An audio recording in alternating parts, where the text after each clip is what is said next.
Makeup kit वाला comedy story. एक गांव में रमेश नाम का आदमी रहता था जो लेडीज के मेकअप की चीजें जाकर बेचा करता था, जैसे बिंदी, लिपस्टिक, हेयर ड्रायर वगैरह वगैरह। आओ बहनों आओ, ladies makeup kits, hair dryer जो चाहिए वो आपके घर पे आकर मिलेगा। अब आप अपनी सुंदरता को बढ़ाइए। आज से आपको ब्यूटी पार्लर जाने की जरूरत नहीं है। घर बैठे ही अपनी सुंदरता को बढ़ाइए।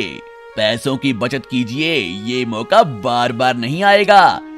एक मेकअप किट खरीदने पर एक हेयर ड्रायर बिल्कुल फ्री। ये मौका हाथ से मत जाने दीजिए। आइए आइए, डायरेक्ट कंपनी की सेल है, जल्दी आइए और ले जाइए।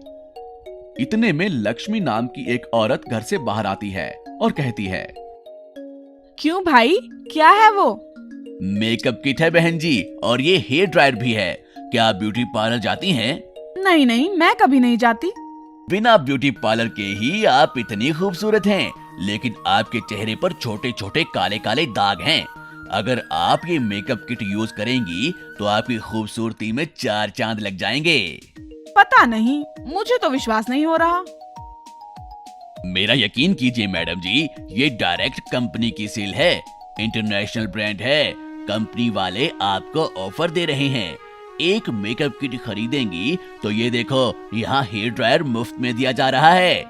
इसे आप बैटरी की मदद से चला सकती हैं। ये बहुत अच्छा मौका है। आपकी खूबसूरती को बढ़ाने का ऐसा मौका बार बार नहीं आएगा। ले लीजिए। एक किट कितने का है? एक किट 500 का है और हेयर ड्रायर बिल्कुल मुफ्त। अरे बाप रे, इतना दाम मुझे नहीं चाहिए। ऐसा मत कहिए। अगर आप ब्यूटी पार्लर जाओगे तो लगभग 1000 से 1500 रुपए खर्च होंगे। वहीं अगर आप ये किट खरीदेंगी तो 5-6 महीने आराम से आप मेकअप कर सकती हैं। वैसे भी ये काम कर रहे हैं या नहीं, हम कैसे यकीन करें? आप डरिए मत, मैं आपको सब बताता हूँ। आपके चेहरे पर जो काले दाग हैं उन्हें मैं चुटकियों में गायब कर सकता हूँ, और इस ड्रायर से बाल कैसे सुखाना है वो भी मैं बताऊंगा। ठीक है, पहले मेरे चेहरे पर जो काले दाग हैं उन्हें निकालो, फिर देखते हैं। जी जरूर। पहले आप इस क्रीम को अपने चेहरे पर लगा लो। 10 मिनट बाद चेहरे को ठंडे पानी से धो लीजिए। आपके दाग गायब हो जाएंगे। ये कहकर रमेश लक्ष्मी को क्रीम देता है। लक्ष्मी क्रीम को अपने चेहरे पर लगा लेती है। मैडम, अब मैं आपको हेयर ड्रायर कैसे इस्तेमाल करते हैं वो बताता हूँ। ये यहाँ बैटरी से चलता है। ये कहकर रमेश हेयर ड्रायर ऑन करके लक्ष्मी के बालों के पास रखता है। हेयर ड्रायर लक्ष्मी के सारे बाल खींच लेता है। इससे लक्ष्मी के सारे बाल झड़ जाते हैं। हे भगवान, मेरे बालों को क्या हो गया? मेरे सारे बाल झड़ गए। क्यों रे, तुझे अकल है या नहीं? अब मैं टकली हो गई हूँ। मेरे पति मुझे पहचानेंगे या नहीं? लक्ष्मी अपने आप को आईने में देखती है। माफ कर दीजिए मैडम, मुझे पता नहीं था कि ऐसा भी हो सकता है। आप घबराइए मत, मैं आपको विग देता हूँ। आप विग का इस्तेमाल कर लीजिए। देखिए, बहुत अच्छी विग है मेरे पास। क्या मैं विग लगाऊं? तुम्हें अकल है या नहीं? मुझे मेरे बाल चाहिए। अरे रे, इतनी जल्दी आपको बाल कैसे मिलेंगे? 2-3 महीने तो लग जाएंगे ना मैडम। मुझे नहीं मालूम, मेरे बाल मुझे चाहिए। अगर मेरे पति मुझे इस हाल में देखेंगे तो मेरी खैर नहीं। आप मेरी बात सुनिए मैडम, ये विग ले लीजिए प्लीज। तुम्हारी बात सुनकर ही मेरी हालत ऐसी हो गई है, अगर फिर से सुनूंगी तो क्या होगा? ठीक है, विग इधर लेकर आ, कमबख्त कहीं का। लक्ष्मी विग लेती है। मैडम, इस पानी से आप अपना चेहरा धो लीजिए। आपके चेहरे के सारे काले दाग चले जाएंगे। लाओ दो। लक्ष्मी पानी लेकर अपने चेहरे को साफ करती है। जैसे ही लक्ष्मी पानी को डालती है, उसका चेहरा काला हो जाता है। अरे ओ नालायक, तूने ये क्या किया?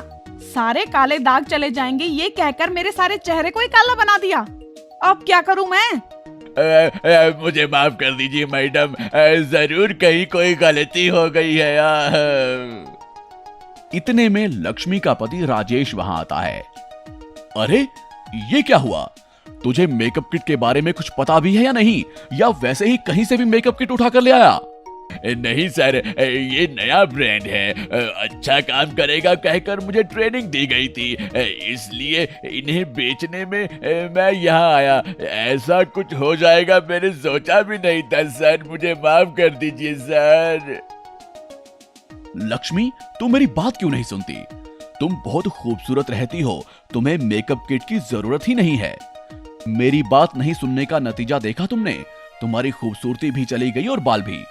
मुझे माफ कर दीजिए, अगली बार मैं इन चीजों के नाम भी नहीं लूंगी। पहले मुझे हॉस्पिटल लेकर जाइए, चेहरा जल रहा है मेरा सारा।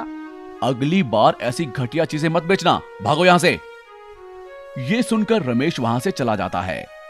तो दोस्तों, ये कहानी हमें बताती है कि बिना जानकारी के हमें कोई भी चीज इस्तेमाल नहीं करनी चाहिए, उसका नुकसान ही होता है। और वो कहते हैं ना, सस्ता रोए बार बार, महंगा रोए एक बार। आपको हमारी ये कहानी कैसी लगी हमें कमेंट बॉक्स में जरूर बताएं। और यदि आप ऐसी ही और भी कहानियां सुनना चाहते हैं तो हमारे चैनल को सब्सक्राइब जरूर करें। शुक्रिया। मैं कौन हूं? एक गांव में सोमेश नाम का एक आदमी रहता था। वो बहुत ही डरपोक और शांत स्वभाव का था। बचपन में ही उसके माता पिता का देहांत हो गया था। वो अपने दादाजी के पास पला बढ़ा। उसके दादाजी खेत में तरह तरह की सब्जियां उगाते थे और सोमेश उन्हें पास के शहर में ले जाकर बेचता था। इस तरह दिन गुजर रहे थे। फिर सोमेश की शादी हो गई और शादी के ठीक 1 साल बाद दादाजी का निधन हो गया। सोमेश की पत्नी चंपा बहुत ही निडर और होशियार थी। एक दिन चंपा अपने पति से कहती है, ए जी, कब तक हम इस गांव में ऐसे जिंदगी गुजारते रहेंगे? हम शहर जाकर कुछ ना कुछ करते हैं जिससे हमारे बच्चों का आने वाला भविष्य अच्छा रहे। तुम्हारी बात तो ठीक है, लेकिन हमारे पास इतने पैसे कहाँ हैं कि हम शहर जा सके, और शहर में घर का किराया और भी ज्यादा होता है। मेरे पास मैंने कुछ पैसे छुपाए हैं। आप सब्जी बेचने शहर जाते हो ना? सब्जी बेचते आते वक्त सस्ते में किराए का मकान देख लीजिएगा। अगले दिन सोमेश सब्जी बेचकर मकान ढूंढने निकलता है। बहुत ढूंढने के बाद उसे एक पुराना मकान दिखाई देता है। सोमेश वहां जाकर दरवाजा खटखटाता है। एक बूढ़ी औरत दरवाजा खोलती है और सोमेश से पूछती है, कौन हो तुम? क्या चाहिए? सोमेश कहता है, मैं घर की तलाश में निकला हूं। आपके घर में कोई हिस्सा किराए पर है क्या?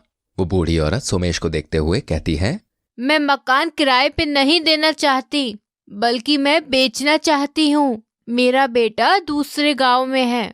मैं अपना मकान बेचकर अपने बेटे के पास जाना चाहती हूँ। मुझे बस तुम 50,000 रुपए दे दो, मैं मकान तुम्हें बेच दूंगी। सोमेश कहता है, मेरे पास इतने पैसे नहीं हैं कि मैं मकान खरीद सकूं। क्या मैं मकान देख सकता हूं? हाँ, आओ, अंदर आओ बेटा। मकान बहुत बड़ा था। सोमेश को बहुत पसंद आया। वो बूढ़ी औरत से कहता है, कल मैं अपनी पत्नी को लेकर आता हूं और उसे ये मकान दिखाता हूं। अगर उसको पसंद आ गया तो मैं इसको खरीद लूंगा।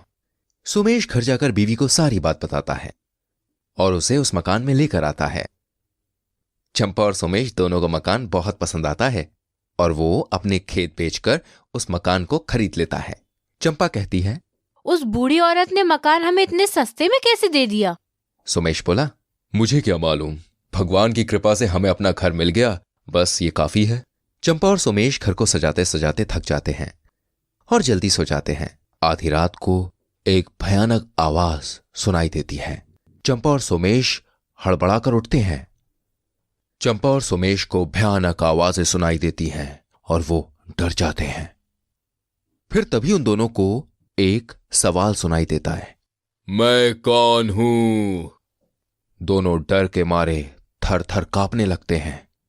उनके मुंह से एक भी शब्द नहीं निकला और फिर एक बार जोर से आवाज आई, मैं कौन हूं?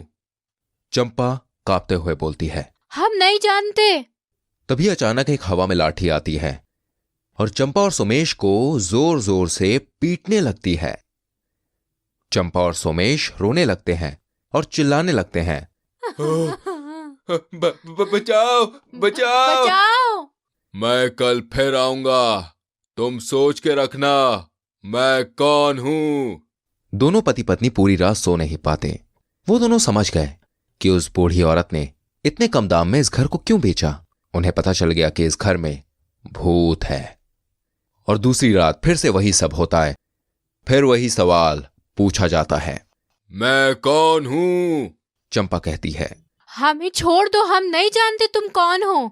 फिर से जादुई लाठी ने पति पत्नी को पीटना शुरू किया। तभी सोमेश ने कहा, आप हमारे लिए भगवान हो।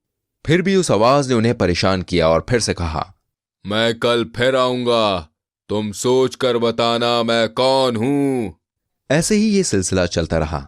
एक दिन चंपा का भाई वीरू चंपा से मिलने आता है और वीरू पूरा घर देखने के बाद चंपा से कहता है, चंपा 2 या 3 लाख रुपए में भी इतना बड़ा घर नहीं मिलेगा, तुमको 50,000 में ये घर कैसे मिल गया?